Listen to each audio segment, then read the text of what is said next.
Kenapa boleh? Lagi saya bertempuh. Lewat hari yang dah tidak kebukaran karena hari dosa. Jadi bioganya dijajak, kan yang diri jangan hanya kepala. Maka doa terus doa sampai salah. Dengan diri jangan hanya kepala. Bismillahirrahmanirrahim.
Maka lazim olehmu, hai laki-laki, yang membuangkan majhud di dalam memutuskan akabah ini yang amat besar lagi amat panjang.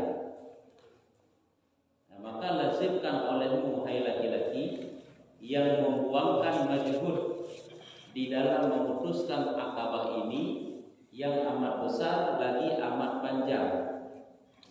Maka bahwasanya daripada yang terlebih besar akabat payahnya dan terlebih banyak belanjanya dan terlebih besar kebinasaannya dan fitnahnya. Nah, ada pembahasan ini idanya masalah godaan, akabah tentang godaan, melundruk akabah tentang rintangan. Godaan tanya dalam mengerjakan ibadah ada 4. Yang pertama syaitan, yang pertama nafsu, yang kedua syaitan, yang ketiga makhluk, yang keempat dunia. Hanya berupa godaan yang itu. Jadi kita berkata maka wajib atas gedanyo. Hanya walaupun ke laki-laki kan mesti ke laki-laki. Wajib atas gedanyo yang ingin dekat dengan Allah Taala, yang ingin lempang dan jalan dalam ibadah, putra wajib. Ya, yaitu gedanyo yang membuangkan majhud. Makna membuangkan majhud, atau jahadanya jihad sungguh-sungguh. Makna membuangkan mengerahkan. Wajib atas gedanyo yang tak gerahkan segenap kesungguhan gedanyo, putra wajib di dalam memutuskan akabah ini. Ya, yaitu wajib atas gedanyo mendapat terlewati akabahnya. Nah, memang godaan jai, tanya sidra waduh. Ulang godaannya hana kaduri, dunia godaan, makhluk godaan, syaitan godaan, nafsu godaan. Yang wajib ada gedanya tak bersungguh-sungguh untuk tak lewati, untuk tak hadapi godaan-godaan. Mana memutuskan tak lewati. Yang wajib kan, mau rela tu ngendunya kasih berlah manusia, ngen syaitan lebih parah lah, ngen nafsu je jika berat parah lah. Mana yang makhluk lah.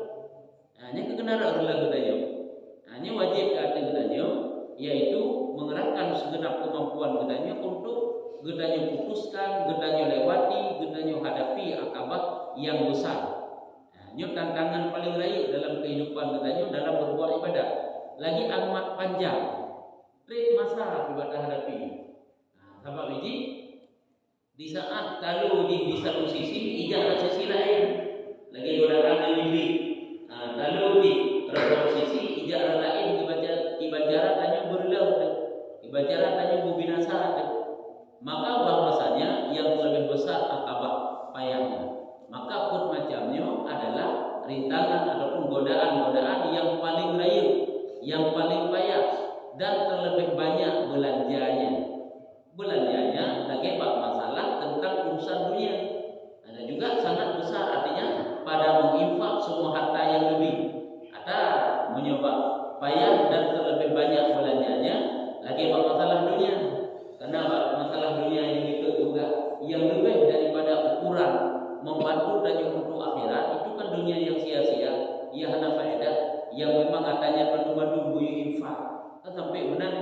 nyo makanya harus hidup nyo adalah akabah yang payah bukan, dan lebih memang menghabiskan belanja untuk menghadapi akabahnya, dan lebih besar kebinasaannya apabila katanya mendapat hadapi nya maka akan dikebinasa katanya yang lebih baik kebinasaannya dan fitnahnya, artinya lebih besar pula keburukan yang ditimbulkan oleh godaan macamnya.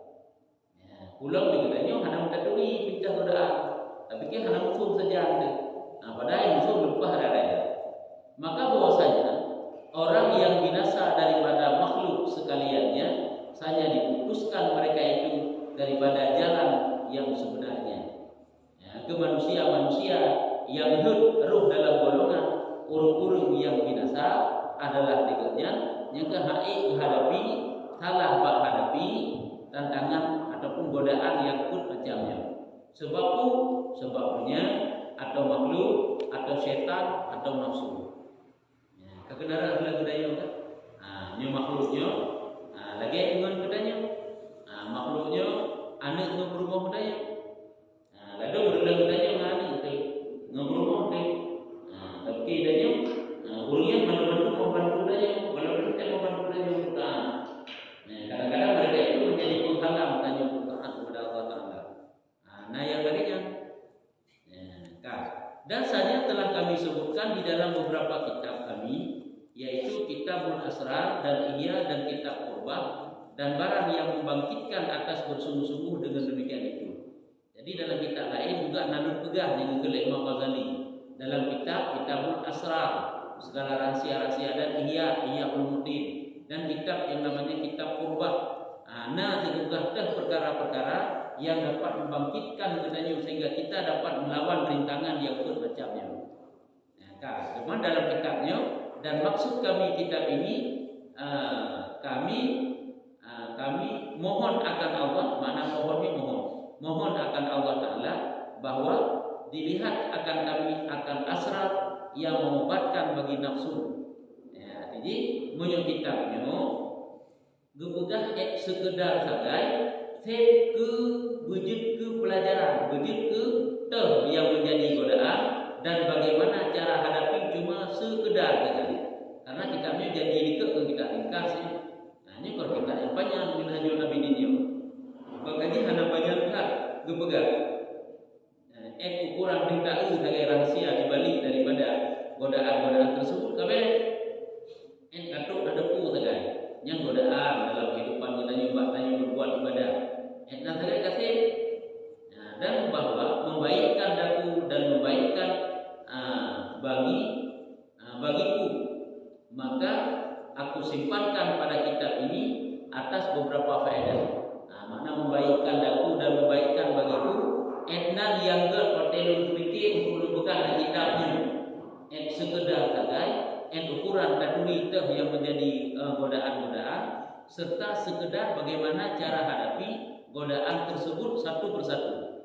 Maka aku simpankan pada kitab ini atas beberapa faedah yang simpan yakni singkat lafaznya, banyak maknanya. Jadi kitabnya Lengkarang adalah cuma tersimpan kesimpulan-kesimpulan mendamnya makna beberapa faedah. Cuma yang berpegang kitabnya cuma kesimpulan-kesimpulan tagai yang mana atau kitabnya lafaz ini namun panjang durahnya, maknanya hukumnya panjang bagi orang yang menilik akan dia. Ke mana menilik itu bagi orang yang mau belajar, mengajar, mutalaah kitabnya, maka akan didapatkan walaupun di lafaz tapi hukum dia besar maknanya, luas maknanya. Jadi kitab Minhajul Abidin memang tak panjang, tapi surah di luar. Kita lain yang banyak lagi Ihya Ulumuddin atau lagi yang cuma Ihya Ulumuddinnya karena fikah ini dalam dik. Cuma dari itu babat tasawuf ni akan lagi yang kitabnya hana kurangkan hana ringkas lagi hidup. Tamat lagi hidup juga isyarat panjang ini.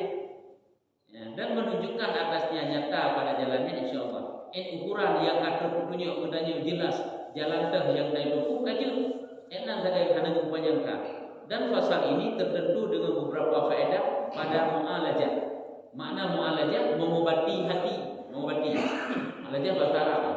Jadi pasal yang bukan dalam bab tentang rintangan, godaan-godaannya memadai hati daripada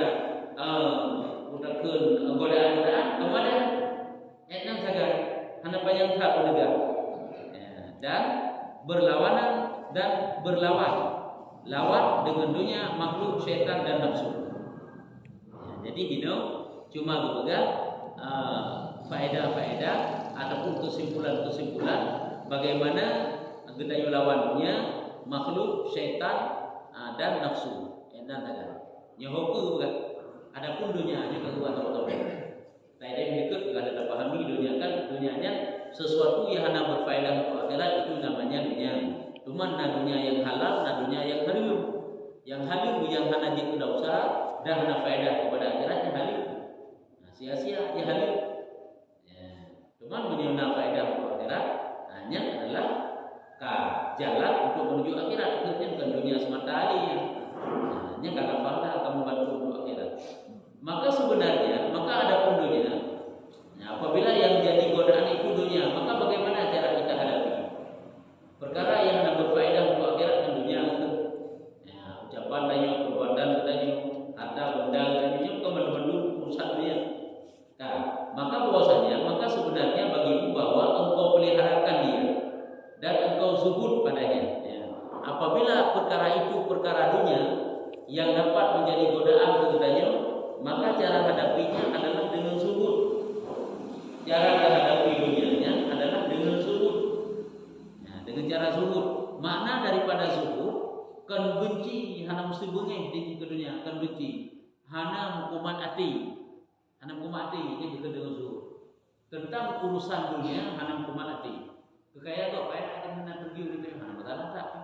Harta ada gedina waktu hai kana hana jadi sombong hartanya. Biasa enggak.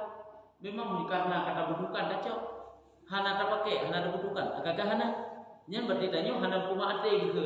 Sehingga kaya bila lebih kaya aju, hayu aju, ibadat juga jalan terus. Hana masalah, nyezahid hati gitu.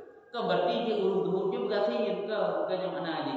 Kok dia kan urung awal dunia kaya bakal rasul nanti yang kaya aja Nabi Sulaiman.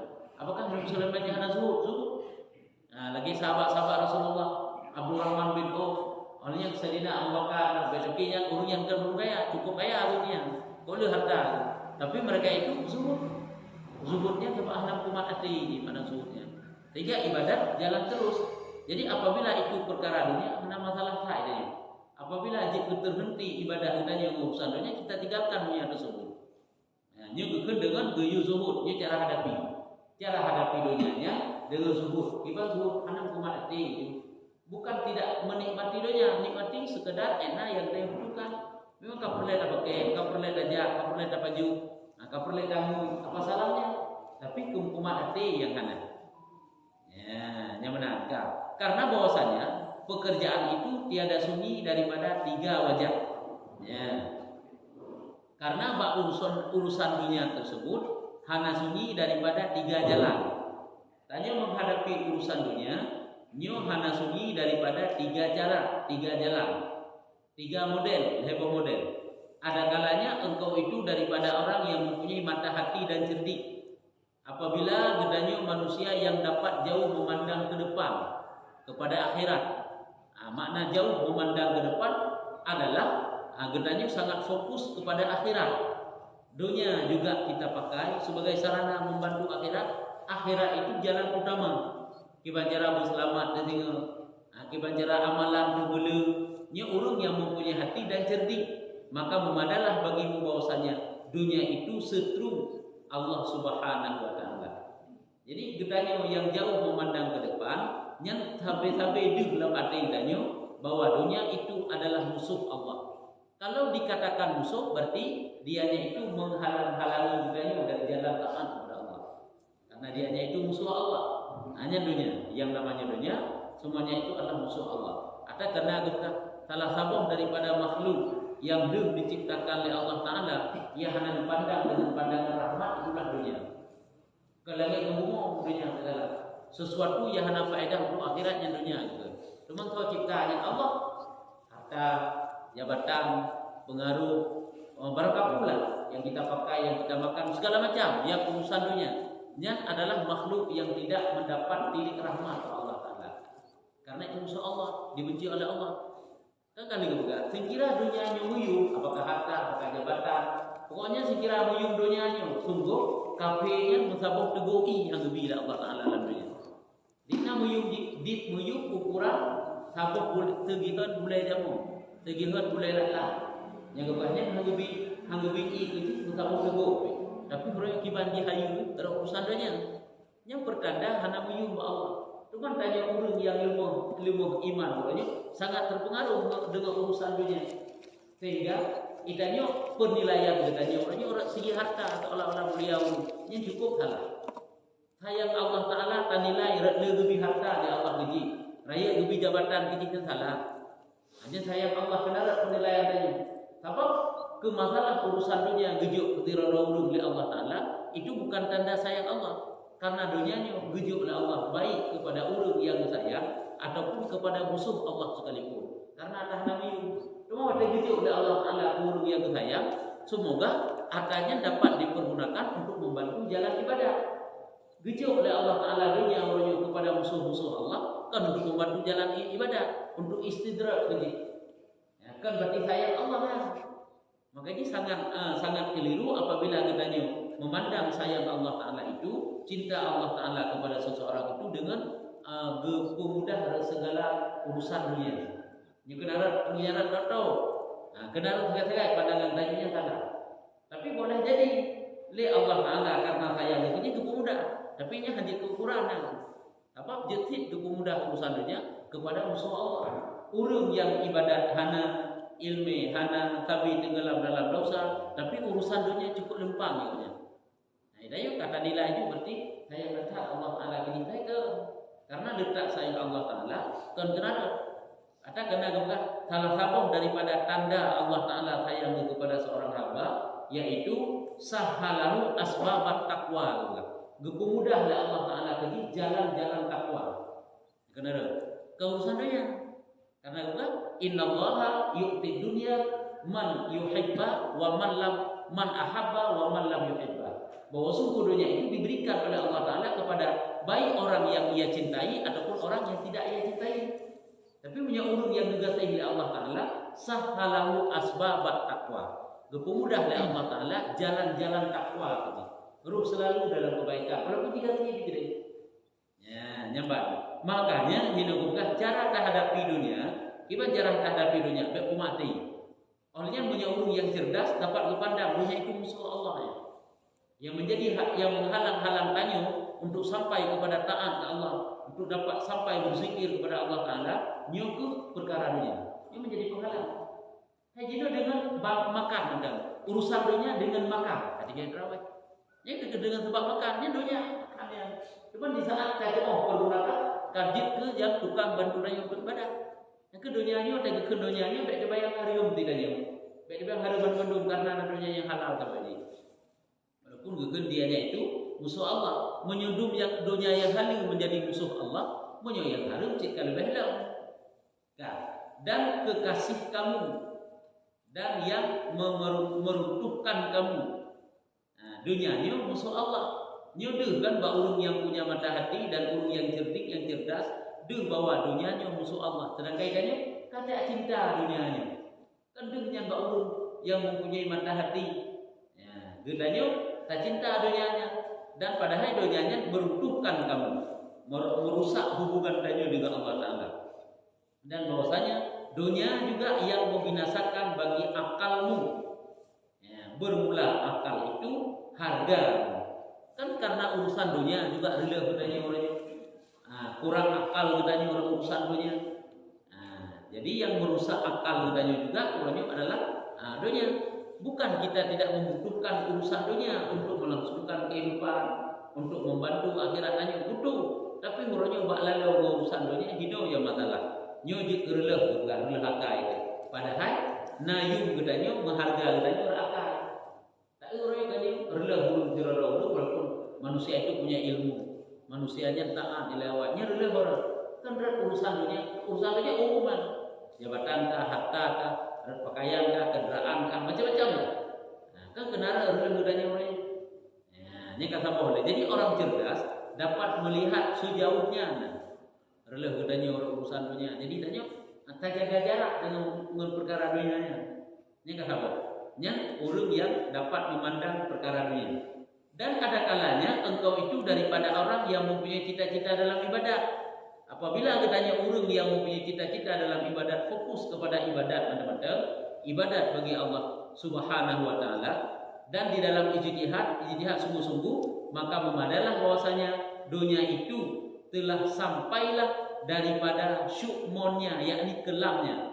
Jadi apabila tanya orang yang hanya bercita-cita untuk ibadat kepada Allah dan bersungguh-sungguh dalam taat kepada Allah Ta'ala, nyusit manteng dalam keyakinan katanya, dalam arti katanya bahwa dunianya sesuatu yang kelam, mana syukmonnya kelam, kepadanya menegakkan dikau daripada kehendaknya. Dia katanya yang bahwa perkara dunianya adalah sesuatu yang menghalangi katanya dalam beribadah.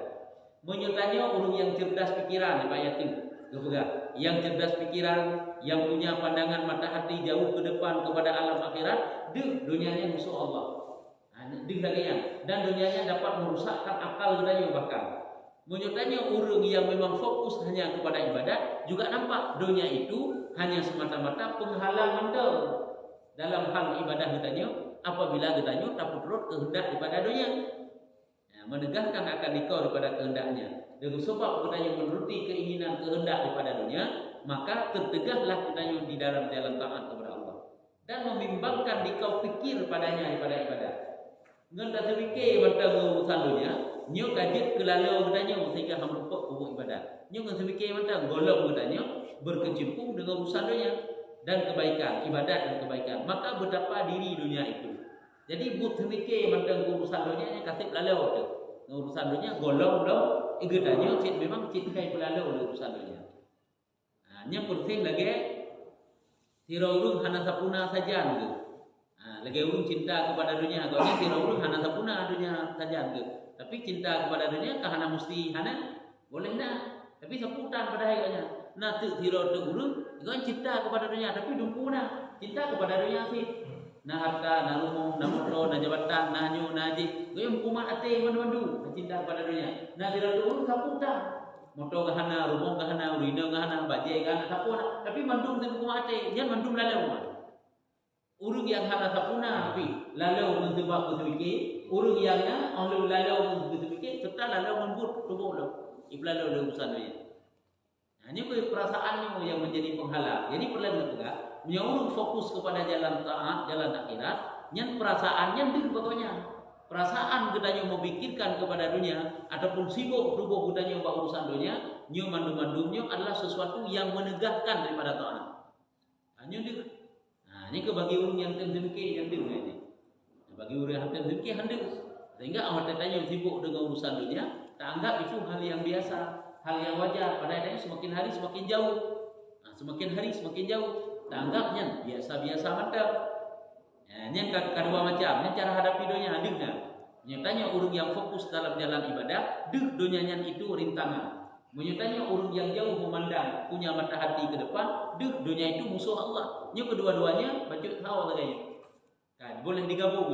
Yang pertama agaknya memang jauh memandang alam akhirat lebih kita butuhkan untuk kita persiapkan perbekalan dibanding daripada alam dunia. Karena kedai kita akan menuju. Sehingga perlu kebutuhan kedai. Dan ada kalanya engkau itu daripada orang yang lalai, ya. Menyertanya orang dalam golongan orang yang lalai, tentu ada hati. Tiada mata hati bagimu yang melihat akan hakaiknya. Hana mata hati kitanya yang dapat kita pandang tentang hakikat daripada dunia, tentang diri dunia itu sendiri. Dan tiada cita bagimu yang membangkitkan atas makarim perangai yang baik-baik. Dan hana alamat kitanya untuk membangkitkan akhlak-akhlak yang baik. Adab-adab yang baik, adab dalam kebaikan-kebaikan. Maka memadalah bagimu dunia itu tiada tinggal bagimu. Tiada tinggal bagimu. Ya. Apabila katanya orang yang lalai, gitu kan. Punya orang yang cerdas cara pandang dunia itu musuh Allah.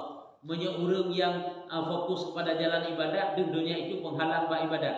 Punya orang yang lalai, punya tadi katanya orang yang lalai, kiban buduk. Ya, buduk bak katanya bahwa dunia ini adalah suatu saat akan berpisah dengan tanyunya. Budi lagi ya. Tanyunya kan kagak lalai dengan urusan dunia. Lalai di urang malam dengan urusan dunia. Ham rupa pupuk ibadah ataupun pupuk ibadah, tapi lebih fokus kepada urusan dunia.